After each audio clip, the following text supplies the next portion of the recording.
Yeah, so if you resonate with this kind of work and interested in this somatic awareness-based practices, or if you work with me or in a kind of group and you're interested in this is not going to work if you don't have a awareness practice. This is not going to work. So it is imperative and crucial to have some awareness practice. I'm really reluctant to call it meditation because I know that if you Google meditation and you'll get a bunch of many styles of meditations, and many of them they have this element of trying to improve something, to change something, to get rid of something. So a lot of the meditations out there, they have this element of trying to get rid of shit and trying to feel better. And for the purposes of what we need, that is an obstacle. So I recommend meditation that is more like clean, more like Zen style or Vipassana Buddhist meditation. That the principles are kind of like that.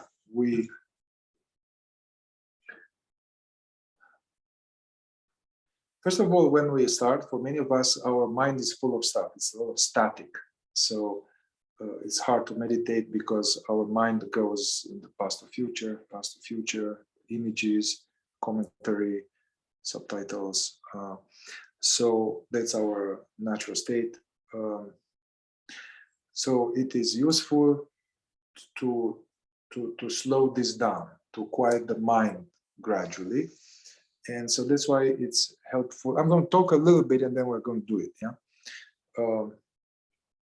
It is useful to focus the attention on something for like 5 minutes or so, to focus attention on something steady.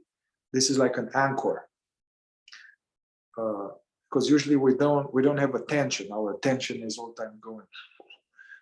So that's why in Buddha or other traditions, they talk about being aware of the breath. So it's good to be aware of the breathing at the beginning of the meditation. So because the breath, so instead of being thrown overboard and checking out in past or future, you use the awareness of breathing as an anchor into the present moment. And the breathing is something constant and also something non-conceptual. So it's something, so by focusing the attention, by keeping the attention on the movement of the air, then we are not going in daydreaming. Also, whenever we go in daydreaming, we realize it, oh, and then we bring ourselves back to the breathing. So this temporarily focusing on the breathing is a good entryway to meditative consciousness, deeper states. It's a transition from being like checked out and busy and doing to focusing on the breath. So I like to start with that. And also when I say focusing on the breath, it could be different ways. Some traditions, they have like, okay, stay aware of the nostrils and notice the in and out of the air. This is hard for guys with beard, actually. It doesn't quite work. But some traditions speak about that.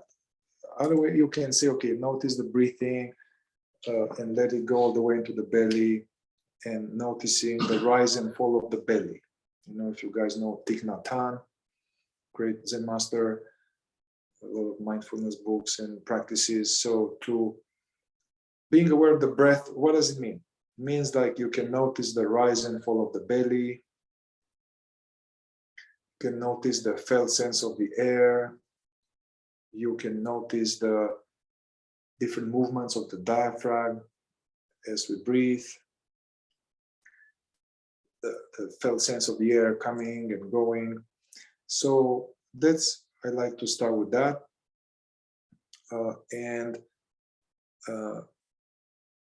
There are thoughts, images, they come, we ignore them. and come back to the breathing. We notice them, but we don't follow them in the story. We come back to the breathing. I like to do this a little bit. This usually has a quieting effect of the mind. I don't want to stay there. There are meditations that you just do this a lot. I don't want to stay just doing that, watching the breath all the time. Why? Okay, so well, if you watch your breath seriously for 30 minutes, and what will happen is that either you'll be like, fuck this, man, this is crazy, I don't like it, and you're going to give up, or it's going to bring some state of peace, some state of peace and quietness after some time. And if you stay with it, you'll be like, so you get yourself in some quiet peace, which is dependent on you watching the breath. Once we stop doing that, the usual shit comes back to normal. So by just watching the breath, I don't like to stay just watching breath all the time, because the ego takes a siesta, and then when you stop watching your breath, the monkey mind comes as normal. It's not sustainable in everyday life to watch your breath all the time. So I like to do like few minutes of watching the breath, and then I drop this watching the breath, and instead of focusing on a narrow thing like a laser on the breath, I imagine that the attention opens like an aperture of a camera, and I am now present to the totality of the now. Freestyle, present to the totality of the now. I'm present or witnessing, noticing my experience in the present moment. What does this mean? So in the now, especially if you close the eyes, there are three realms of phenomena. There is thoughts. What I mean by thoughts is like sounds in our head, like voices, or some of us see it written, or images, memories. These are thoughts, coming and going, thoughts. This is one aspect of our experience. Then there is the body. The body, we have sensations, functional sensation, tightness, stomachache, tension, this or that. We have feelings, emotions, knot in the stomach, heaviness, slightly sad, slightly stressed, something, I don't know what it is, but I don't like it, in the belly, or burning in my chest, or yeah, we have this sensation or feelings. There's the second realm. The third realm is the world. With the eyes closed, the world appears as sounds. So after we finish watching the breath, I'm going to have us just be present to the totality of the now, noticing thoughts, but not getting lost in them, noticing feelings, allowing them, noticing sensation, allowing them fully, allowing them, and not analyzing them, not trying to change anything. And then we also have the world. So we are aware of sounds, temperature, aware of sensation, aware of thoughts, without doing anything about them. That's very important. We are not manipulating our experience. We are not trying to reach some special state. We are not trying to calm anything down. Just watching the here and now experience. That's the kind of meditation that I recommend. So, yeah, make yourself comfortable. I mean, if it's comfortable for you, it's good to have the back straight somehow, have a sense of mobility in your posture. This being said, it's important to be comfortable. So feel free to change positions.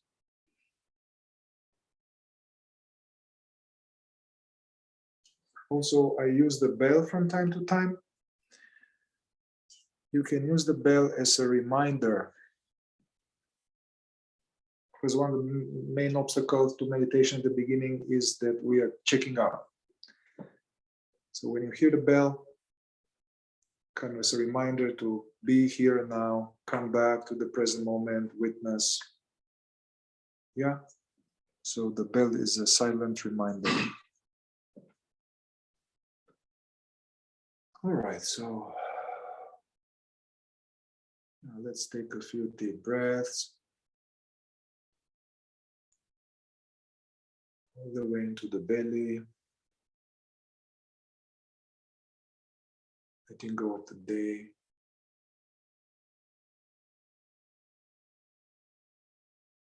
And for the first few minutes, simply following the ebb and flow of the breathing with your awareness. The belly rising, the air.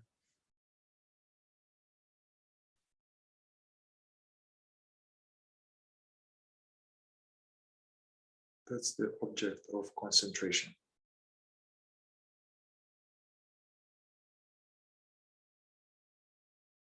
The mind will produce all kind of baits, thoughts, random stuff, songs.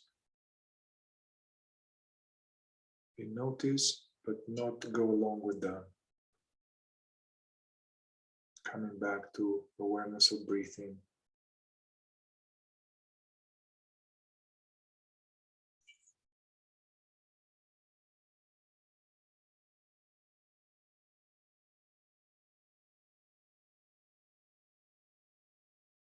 Relaxing the jaw, the face, eyeballs.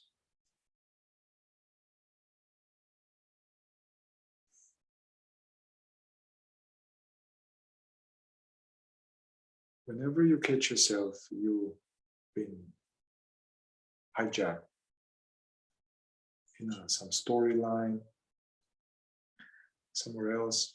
As soon as you notice, you can unhook, come back to the here and now, awareness of breathing. Don't judge yourself.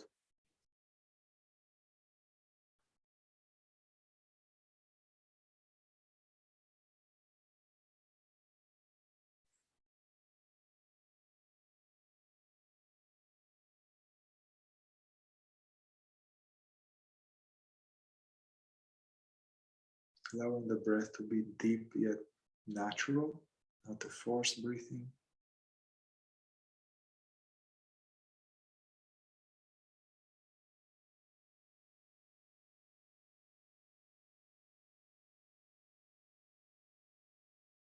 Simply allowing ourselves to just be. Notice this universal process of breathing that happens by itself.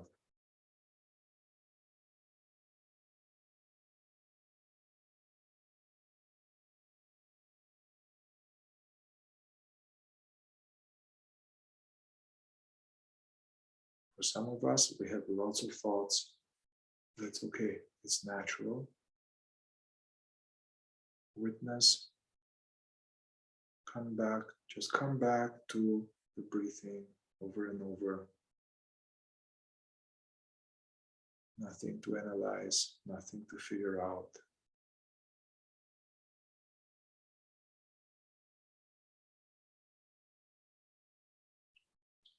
Some teachers recommend you can even put a hand on your belly, the lower belly, and this helps to notice the rising and falling of the belly.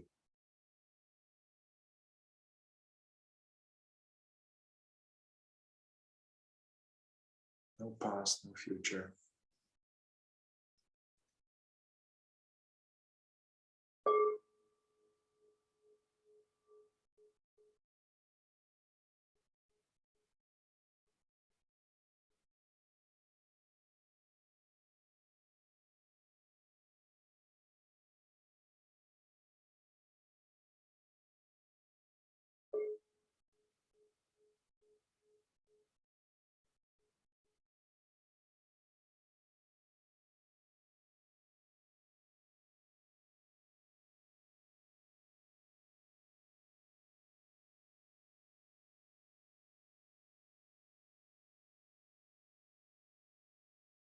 We cannot stop these thoughts from arising. We are not trying to stop them. The thoughts arise, images, memories, sounds. We see them, but not follow them, not sticking to the mind.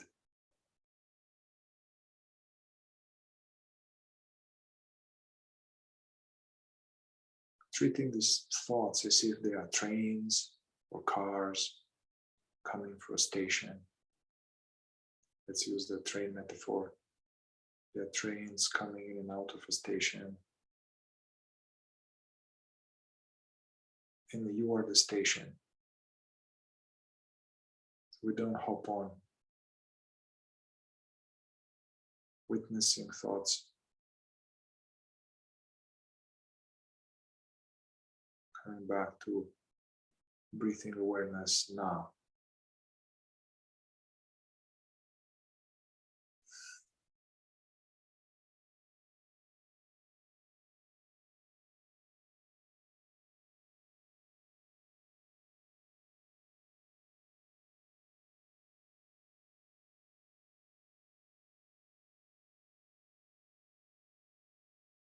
You also notice that the body is breathing by itself.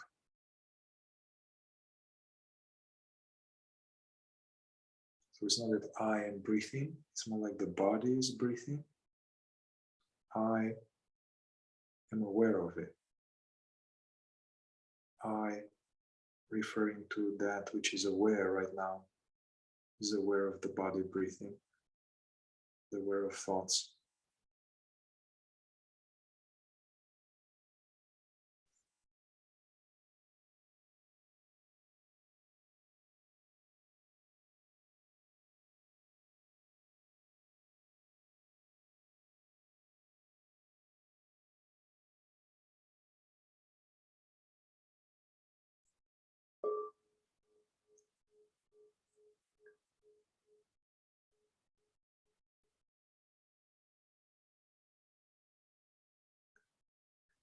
Okay, so now we can drop this awareness of breathing and I'll go a little bit more like structured pedagogically at the beginning. So notice hearing.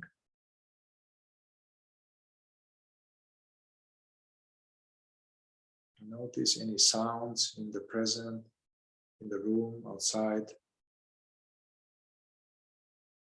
Just aware.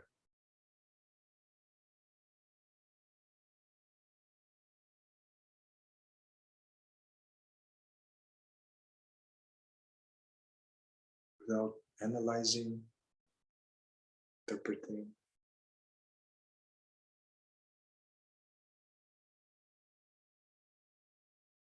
So sounds, they change constantly, just like thoughts change constantly.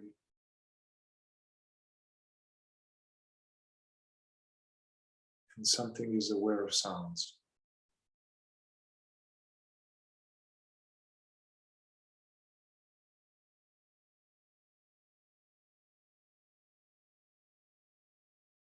Sounds come and go,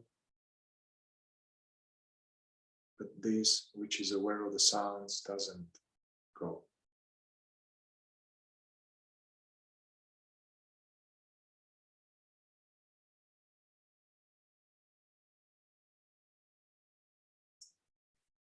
Whenever you catch yourself in daydreaming, means you identify with the mind, or taken for a ride, you can just hop off, coming back to the sense of being aware.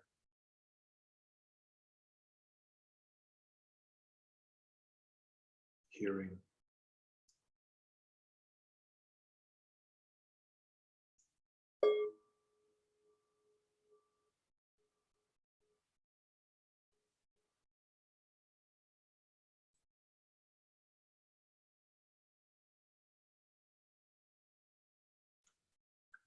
Now, bring your awareness to the experience of your body.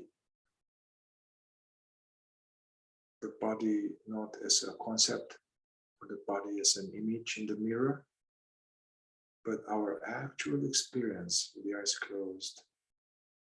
How do we know there is a body here?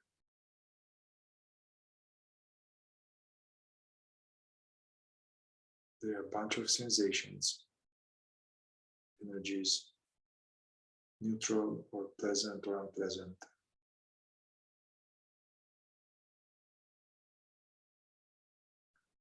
Notice first these functional sensations like the contact with the chair or the floor,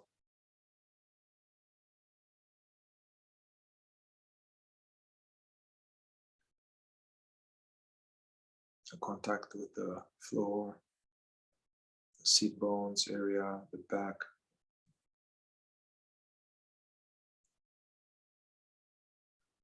Notice that you don't need thinking to be aware.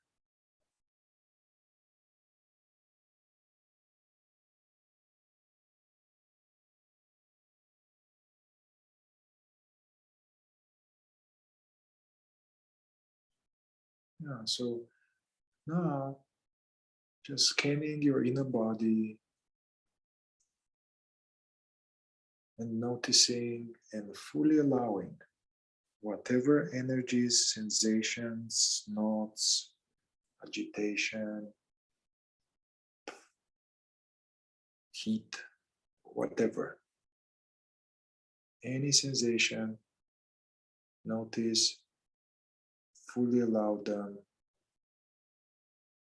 without trying to analyze them, change them, maintain them, get rid of them.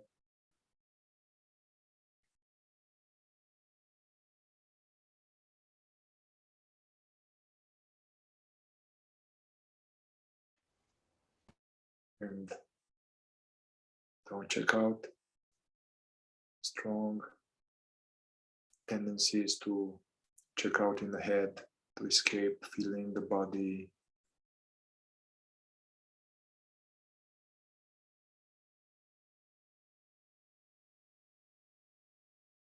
Notice now this area of the so-called frontal line, the throat to the belt,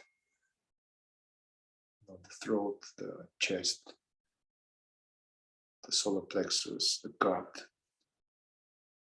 That's where we have so-called emotions or stirrings.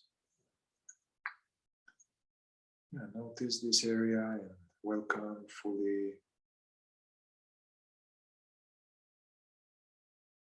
any and all sensations without trying to analyze them or change them.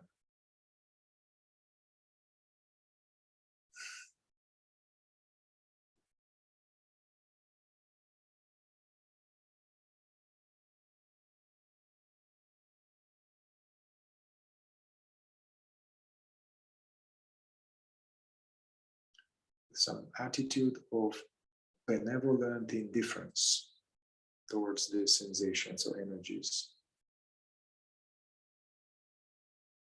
Witnessing them but not getting involved, especially if they are somehow unpleasant.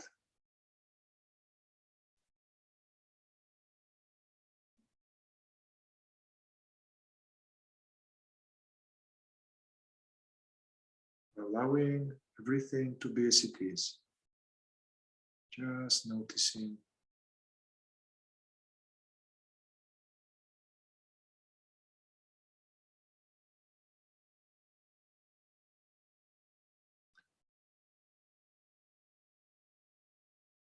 Also notice that this, whatever sensations you have, they appear onto this kind of space, just like clouds appear on the sky. There's space between the sensations appear onto this spaciousness. Notice the sensations, notice the spaciousness in which they appear.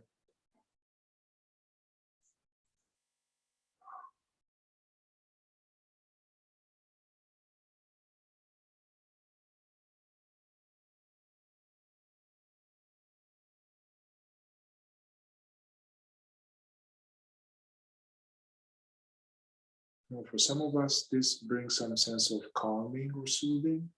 For some of us, we become aware that there's some unpleasantness actually. And this is just more in our face, that there is some yuckiness. It's the second case, to the best you can to welcome. Can we let go resisting that? Let it be what it is, energy appearing. You are aware of it.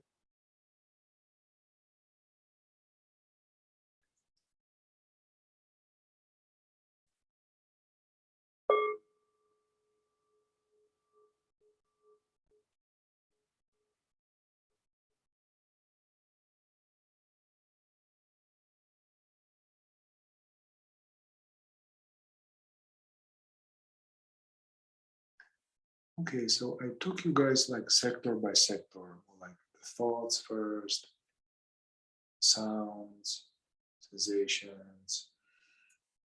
So we really explore our experience, all these phenomena, ever changing, that appear to you as this witness. But in our actual experience, they all happen all at once. So for the last period, welcome somehow and notice globally, freestyle, passing thoughts, sounds, sensations, feelings.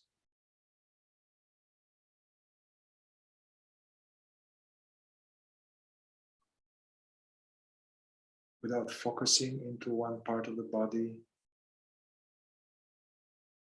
having awareness as if it's a open, unfocused alertness.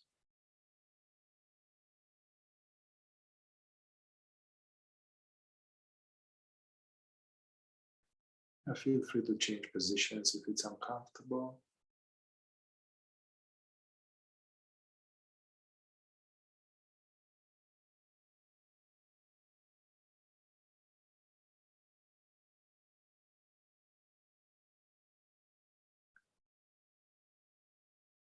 Now, the pitfalls on this kind of witnessing path is that as far as the mind is concerned, we tend to be sucked into the mind and we're no longer present. So the way to go is to do the best to notice thoughts, notice when you've been taken, and unhook, come back to the present moment awareness. So this will be over and over, requires training. Now, as far as the body is, the pitfall is that we are not aware of it. We are staying in the mind and not feeling the body. So we are including the bodily energies in our witnessing.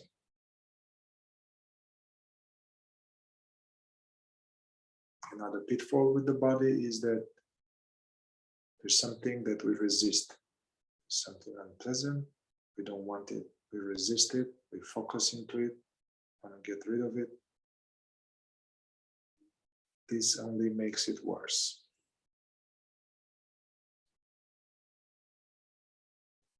Noticing something in the body, welcome, allow.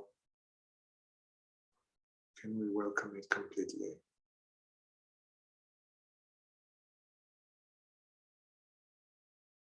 Another tendency is to analyze, try to figure out why. Refrain from that, just noticing.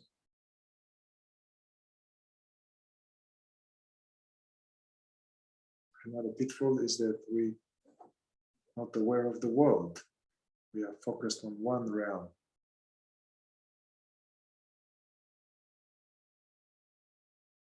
So we include sounds. We are witnessing the present experiencing.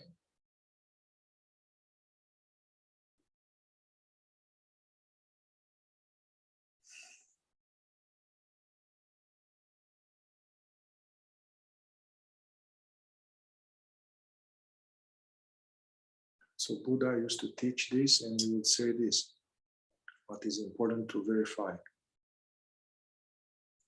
Whenever a thought or an image arises, see that it is not I, it's not me, it's just a thought appearing to awareness. I am that which is aware of the thought. The thought comes, goes, I remain. Whenever a feeling arises, welcome it, allow it, and see that it's not I, it's not me, it's a feeling arising and passing. The same with sounds.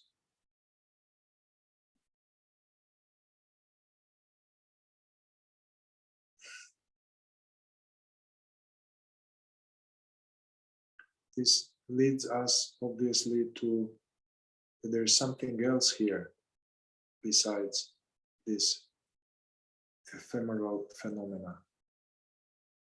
Something else here besides thoughts, feelings, and sounds. There is that which is aware.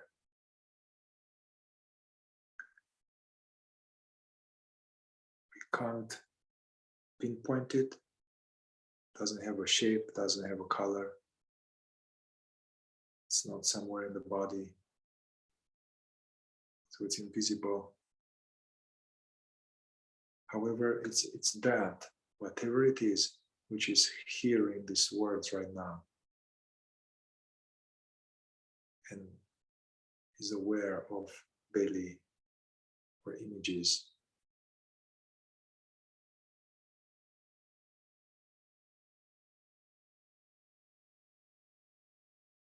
So take a moment to notice the sense of easiness, sense of I am.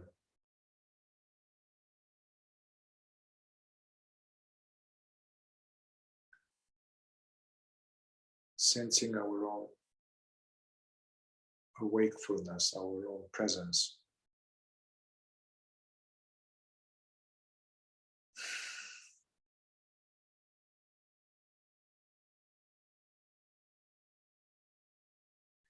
This presence is the most intimate of all things. It's with us, it's us all the time. And it's the element which is the most overlooked in the world. We are not aware of our own presence. And we are sucked into thoughts and feelings all the time.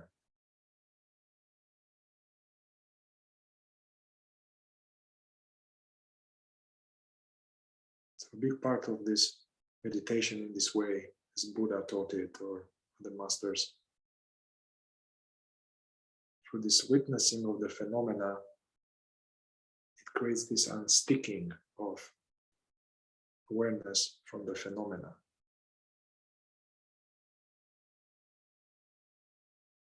And we don't know what really happened, but we usually feel more okay.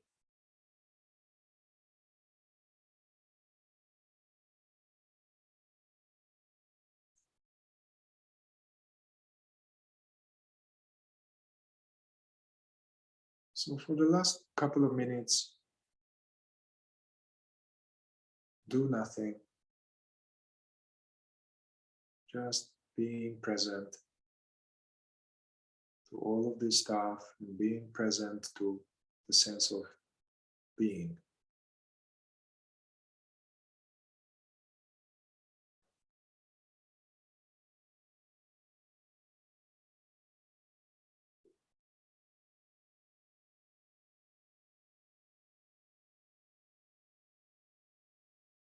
So you may notice that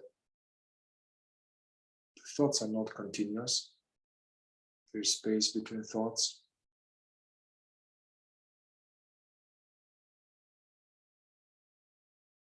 There's this sense of being in which thoughts arise and die.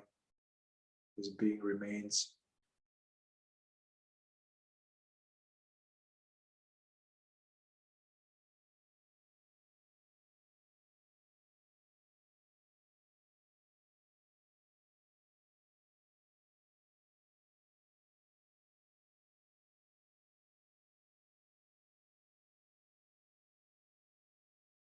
by being interested in this being, in this sense of presence and witnessing, we are accessing our deepest power, actually, our deepest resource, deepest wisdom.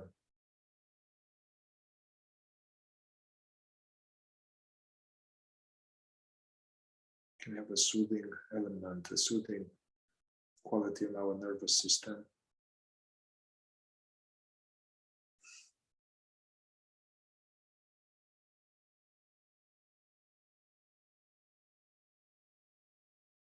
Just remembering to welcome all three types of phenomena. Notice the mind, thoughts, images, energies, sensations. We allow the world staying in the present.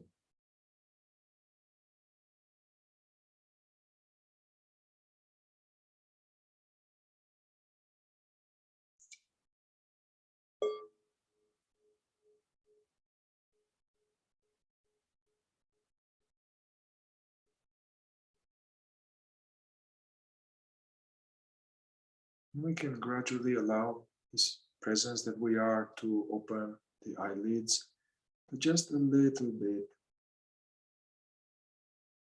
Just noticing shapes and colors, still staying present.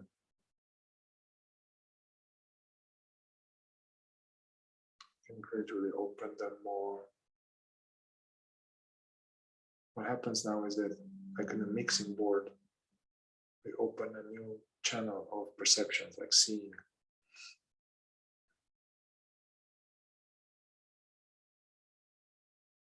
So we can gradually open the eyes and we can glance around the room, but remaining conscious of the inner world, looking at things more like a toddler, you know.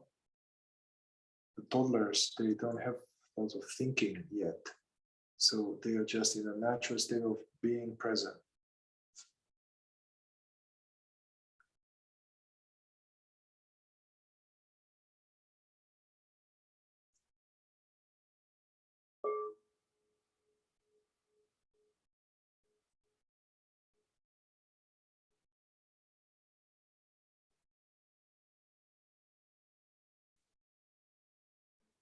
Yeah. So I really recommend you guys, if you're interested in this kind of work, to develop a witnessing practice along these lines.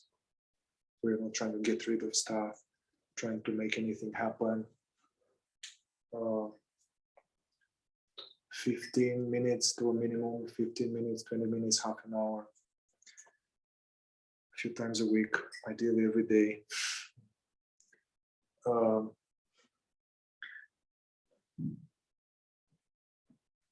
That is hard. You can use, I have on my YouTube channel, I can send you all guys, I have a playlist on my YouTube channel called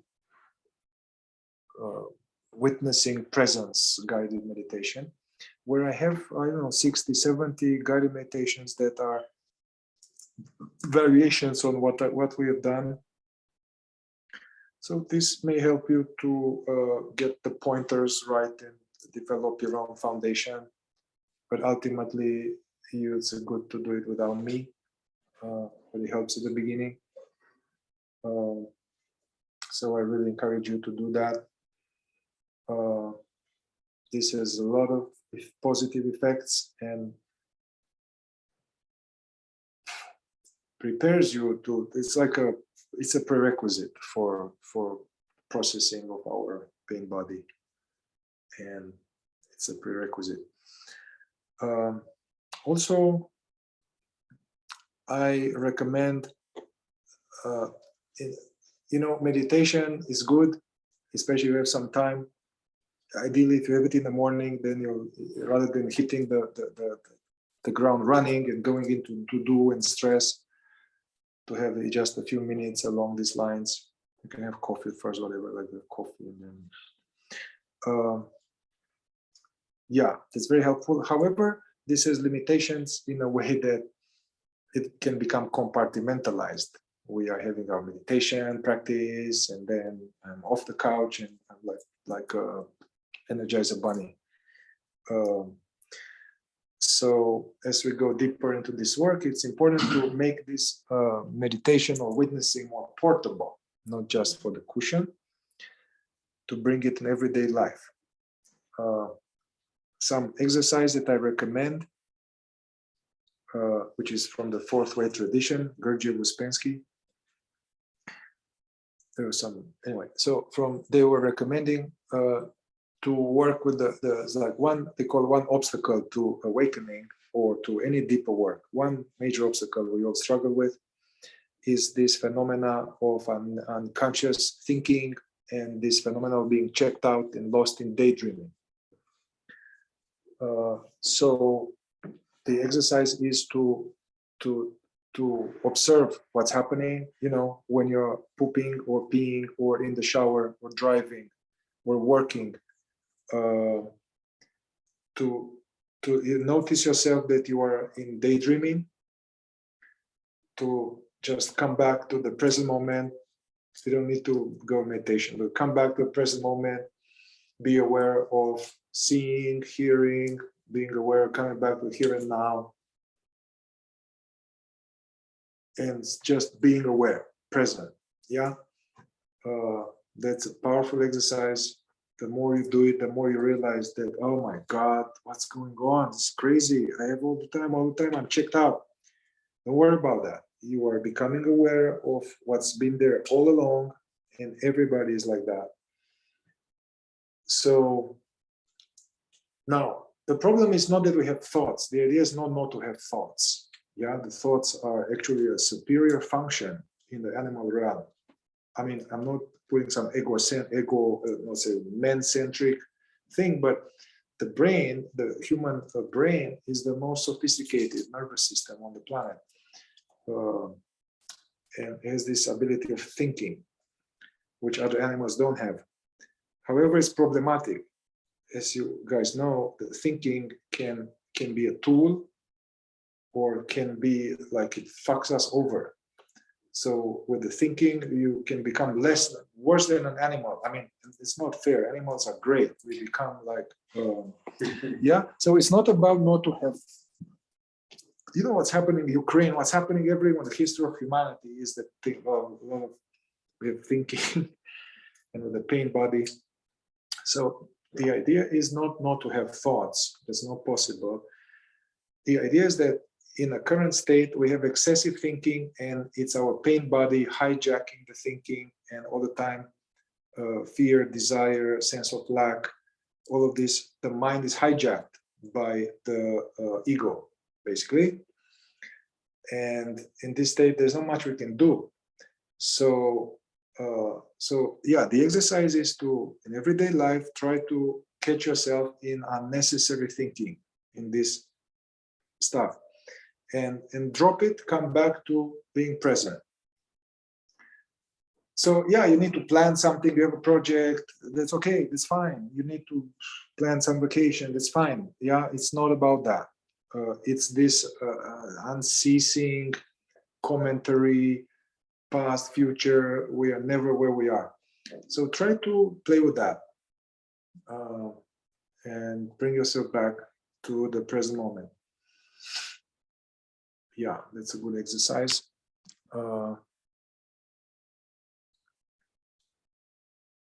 And remember that, yeah, this playlist, witnessing guided meditation, you can do some of this stuff, guided meditations, if you need to. Otherwise, some of you may have already a practice like that, so it's good to keep it up.